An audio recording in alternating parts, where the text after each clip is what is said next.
Welcome back to the PhotoCEO podcast, where hosts Megan Mondrell and Frederica Gullickson teach you how to build your photo business by listening to your intuition, taking empowered action, and embodying the PhotoCEO mindset.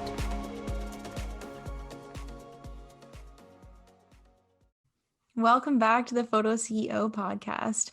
I'm here with Frederica, and we're going to talk about pricing and undervaluing yourself today. Cool. So Megan, if you could start by just kind of going through how you priced yourself in the beginning of your career and what you've learned since you've been in business for the last 3 or 4 years. Yeah. Wow. Basically, I'm going to share this with you as a what not to do. But when I first started out, it was a friend who was the photographer and I was the business aspect of the business. And I knew nothing about photography or business. I mean, I was in grade 12. Who really learns about how to run a photography business or a small business in high school? Nobody.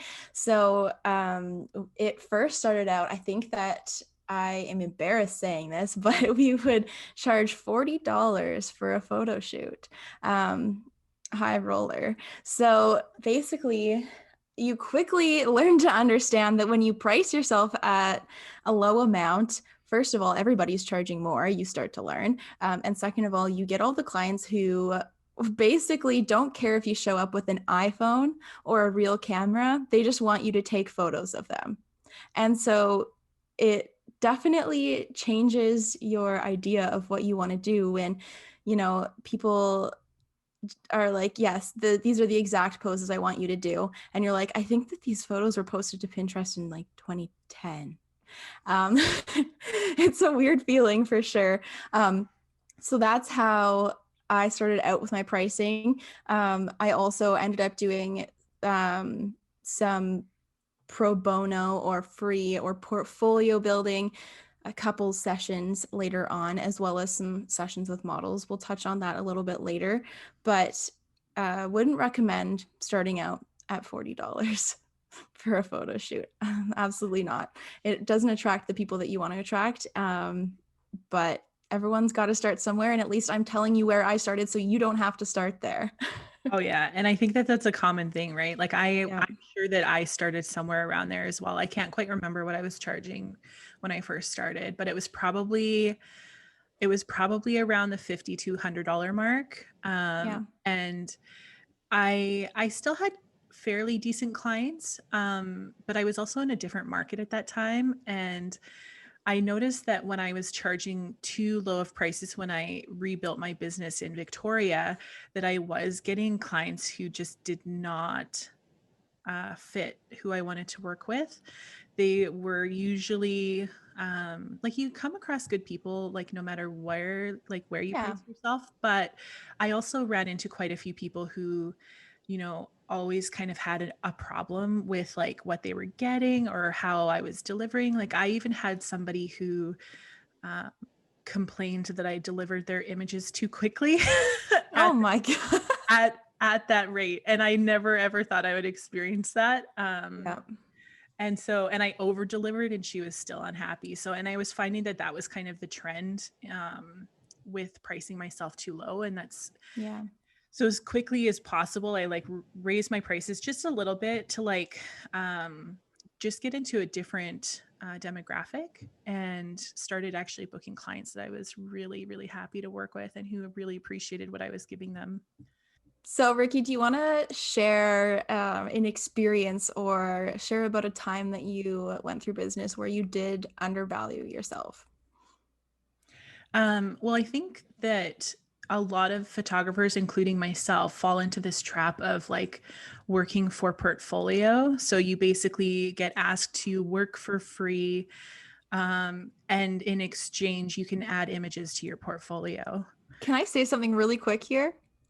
Yes. I think the caveat for that one is that your portfolio's never done. So, and also you're literally giving away free work just to get your own images back. That is not a fair trade, and you need to stop doing that as soon as possible. I have a fire lit under me about that topic because I see. So it's different when you're getting something that is of equal value in return. So for example, with Megan and I, we have both worked for free with each other, but we were getting equal value out of it because we were each getting business images done and we were working together and building that relationship.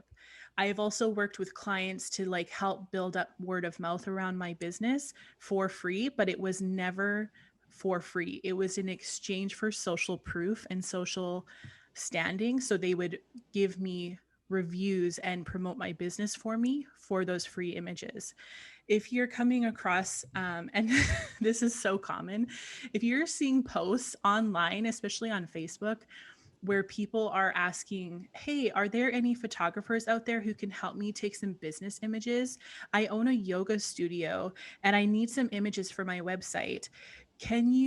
Is there anyone out there who can give me some images and in exchange, you can use them in your portfolio? Don't do it. Like, I can't stress that enough. That is not an equal exchange. Sure, start up a conversation with them, work with them, but say, in exchange for the photos, if you don't have money, can you offer me something that is of equal value? So in the yoga example, that would be, can you give me a free hour of yoga, like personalized yoga session with you? Can you also leave me a review for my time? Like, there needs to be that exchange of energy. Otherwise, there's just a total imbalance. And getting your own images back as reward for for the work that you put in undervalues you as a photographer. It undervalues the skill and knowledge that you do have, no matter what stage you're at in building your business or your photo skills. And it undervalues the industry in its entirety. And I think that that is a big, big trap that a lot of photographers fall into just to get portfolio images. You can like still do that if you want to, but make sure that you're getting something out of it too, so that you're not being taken advantage of as a new photographer. Yeah, I think that lots of people already do know this, but if you don't already know this, there are a couple of examples where you wouldn't use a client's images in your portfolio, but in most cases, all contracts will have a model release, which means that the photos are your materials and you can use them for your social media, your website, advertising. And there are certain cultural instances I've had, or if you do very like scandalous boudoir, or if a family is very private with their kids, those are a couple of examples where you may want to compromise with that client, so that you aren't, making them feel uncomfortable by sharing their work. But 9 times out of 10 or more, you are going to be sharing the photos that you take and get paid for. And that's why it isn't a fair trade. Exactly. And I just want to also add on, I've worked also with families who work in like the police force and in military and those sorts of things. So you might come across families like who don't want their images shared, and you just kind of have to work with that. Because like, why shouldn't they also have family photos? It's just the kind of their job that they do need to protect and like keep private. So yeah. So Megan, if you could go back and think back to yourself as a photographer just starting out, what would you tell yourself about how to price yourself and how to value yourself? Yeah, absolutely. One thing that I always recommend to people when they're just starting out, I know that a lot of people are like, well, I don't feel like I'm good enough to be charging that much. So I'm just going to charge a tiny bit or offer free photo shoots until further notice kind of thing. And I always recommend that, first of all, you have to figure out what your cost of doing business is. At first, it may not be that much, but maybe make an estimate of what it would be if things go how you want it to go in the next 6 months or a year. That stuff is really important because that's what established professional photographers have to add into their pricing, which is why it looks like it's so much money. And so you want to make sure that you are pricing yourself similarly because that's where you want to be eventually. You don't want to get clients who are just happy paying nothing and then it never grows from there. Yeah. So can you give us some examples of what you should be looking into in terms of cost of doing business? Like, let's get a little bit more granular of like, here are examples of what I have to pay for in my business. Absolutely. For reference, this year's cost of doing business was a little bit less just because less travel, less everything in 2020. In 2019, I had a little bit more, a little bit extra cost of doing business expenses because I was doing lots of flights back and forth from Calgary. But it was at, I believe, around $18,000. So there's a ton of stuff I can go into. And that includes a portion of your camera expense you need to be putting aside and making and saving every year. Same with your computer, any other equipment. So that you can replace them before they break Exactly. down. Yes. Yeah, 3 to 5 years is the usual kind of expectation for that kind of thing. Your monthly expenses, so subscriptions to websites, subscriptions to gallery delivery services, Adobe like Photoshop and Lightroom, Facebook advertising if you offer that, your Insurance. insurance, your Yeah. business license, your name registration is something that you're going to have to save up for in the beginning as well. Your car, a portion, a percentage of that is going to be able to be written off as long as you are recording your kilometers at the beginning, end of the year, and what you are using for business. So a ton of things go into costing business, and you're always going to underestimate it at the beginning. And then at the end of the year, you're going to go, holy crap, okay, I need to be charging more next year. But it's always good to try to predict what that will be. Do a little bit of research. If you're going to guess on the higher end. And that's just your cost doing business. You need to charge that in order for this to be considered, not a hobby. And then on top of that, you need to think of what you want or need to make. What do you need to make to sustain yourself if you're wanting to go full time? If you're just starting, what do you need to make in order to have extra money to reinvest into things? Maybe your cost of doing business isn't high at the moment, but you know that you want to invest in a workshop, a course, a coaching program in order to grow. That's all stuff that you need to think about. And so when people ask, what do you need to charge? It's what you need to charge. You need to figure it out. Sometimes it can help people to look at what other people are charging in the area if you're super lost, but it really comes down to what you need to charge. And if you don't have a handle on why you're charging what you are, you're not going to be able to place the same amount of value in yourself if you just picked a number randomly out of a hat. Yeah. Yeah. Because that's the thing, right? If you pick a number randomly out of the hat, you're going to run into, you're most likely, especially if you're charging on the lower end, you're going to run into issues where you're actually losing money in your business. And especially when you're working as a full-time photographer, you're probably picking up quite a few photo shoots or trying to. And so you don't want to come at the end of the year feeling burnt out and feeling like you have nothing to show for it because you Exactly. didn't price yourself in a way that allowed you to sustain your business and sustain your like cost of living and all of that. And it feels a lot better too when you are convicted in what you are charging than when you do run into clients who maybe don't fully understand the value of photography like you do and need a little bit of an education process to get to them to that point.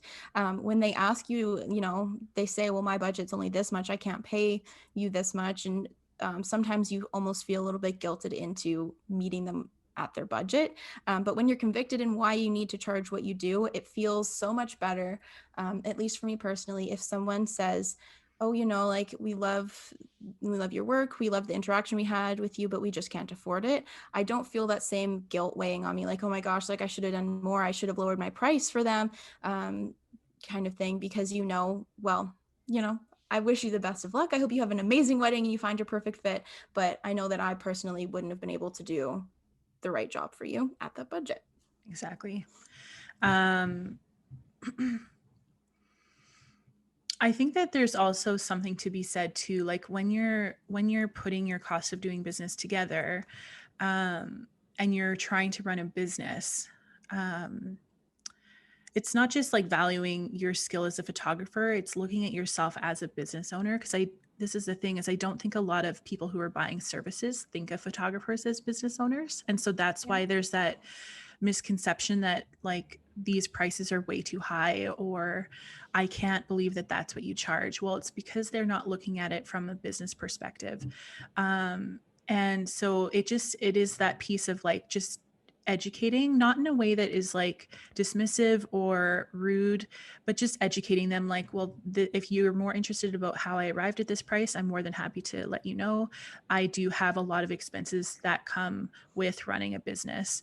And I know that even for myself, like I fall into that trap too, where I like, if I tell, this happens all the time. I tell people what I'm charging for a certain service, and more often than not, after I tell them the price, they tend to just go quiet, especially if it's just like through a messaging service like Facebook or Instagram. Um, as soon as they need to like actually get to the part where they need to know how much to pay, they tend to kind of freeze up and think like, oh, I think I can find this cheaper somewhere else. And that's fine. Like if they go somewhere else, that's okay. You just keep putting yourself out there and make sure, like Megan said, that you're confident in your pricing because you know what it takes to actually run a business and not just do photography as a hobby. Um, and just stand in that, and the right clients will find you over time, and through that you'll also get that word of mouth piece happening where you can start building up your clientele to the point where now you're at maximum capacity for how much business you can take on in a year, and now you can raise your prices to lower that demand. And the more that you do that and the more community and word of mouth you have, the more people are going to continue to pay those prices because they want to work with people that they know over basically anything else. That's what I have found anyway in my own business. One other piece too is that when a lot of people fall into the trap of you can do more weddings, more photo shoots, whatever it is, and make the same amount of money if you charge less. And I think that that really just breeds resentment because you know that people aren't valuing you the same as the photographer who charges more. And I think that that's a really big piece, regardless of having your costs covered. You need to also make sure that you are going to go into this job happily and love it the entire way and not have a piece of resentment against the fact that they aren't charging you what they should have or what you think you could have gotten, etc. And I wanted to hop into one last thing as well, which is I think that a lot of people want to know where to start from like point zero. They don't have any photos and they don't feel comfortable charging what they need to charge after doing this research and this math. And it's all about having, you can do portfolio building sessions, but they need to be controlled. Like you can't just offer open-ended free sessions.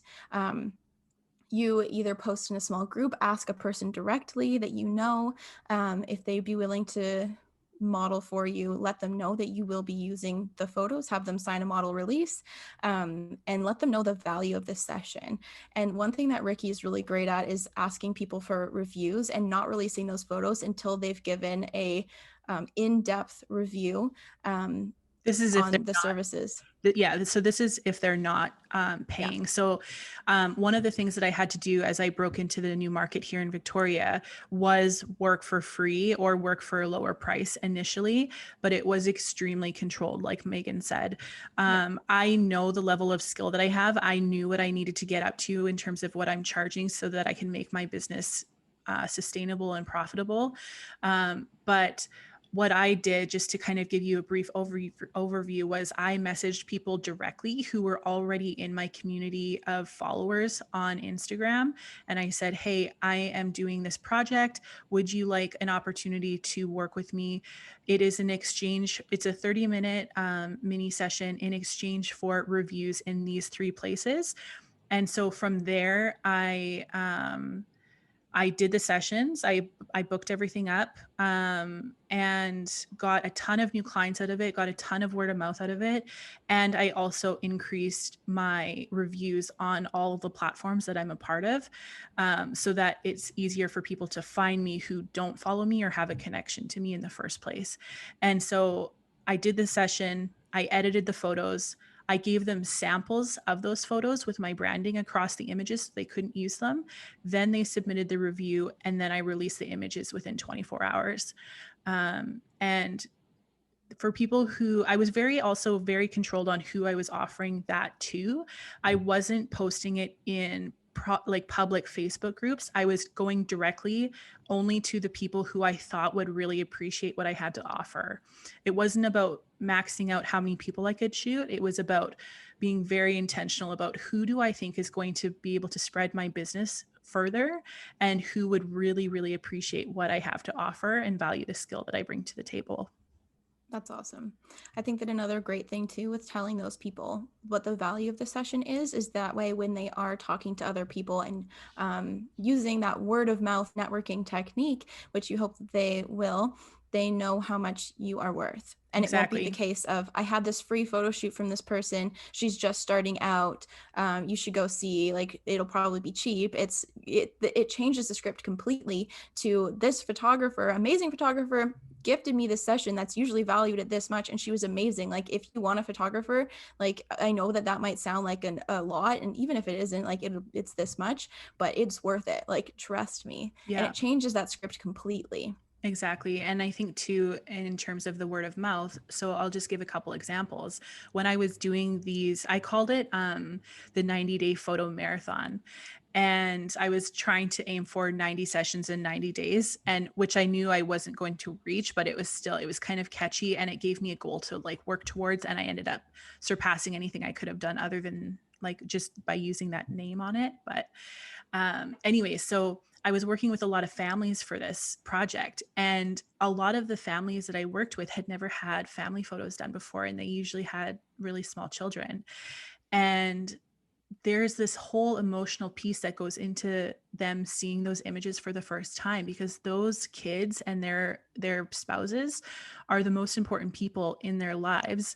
And it automatically triggered an emotional like reaction in a good way. Like a lot of the moms that I was showing the images to like ended up tearing up because they were so happy with the images that we were getting. And so there's that whole emotional connection to you after that, because you gave them that gift. And then that is going to help in terms of them sharing your work and spreading your business message. Even if you're charging, $450 for a 30-minute session. And so, yeah. And I think that those people are going to be clients for life now, because I created that emotional connection with them and gave them something out of the gate, in addition to them giving me something back that helps my business. Yeah, that's awesome. I think that we've covered so much, and there's so much more that we can talk about too, as far as, upselling and the math behind how you should create your session prices based on what you're doing. So many different things that we can talk about. Hey. Yeah. And I actually just wanted to mention right at the end here is, with the cost of doing business, if that felt overwhelming to you, just kind of go back and re-listen to it and make some notes on what Megan was talking about in terms of cost of doing business. And I also want to mention that is going to be part of the training that we are putting together. We actually have documents that are ready to go that show you how to put your cost of doing business together in an Excel spreadsheet, and kind of walk you through the process of showing you what your prices should look like if you want to make this a full-time career for yourself. Absolutely. And that will be coming down the line in the future when we start to release the products that we are putting together. But until then, let us know what you thought of this episode, either by leaving us a review or by sending us a DM on Instagram. Our Instagram name is Photo Business Design, and we are in there every day talking back to you guys, and really appreciate all of your support. And until next week, have a good time, and just keep building your photo business.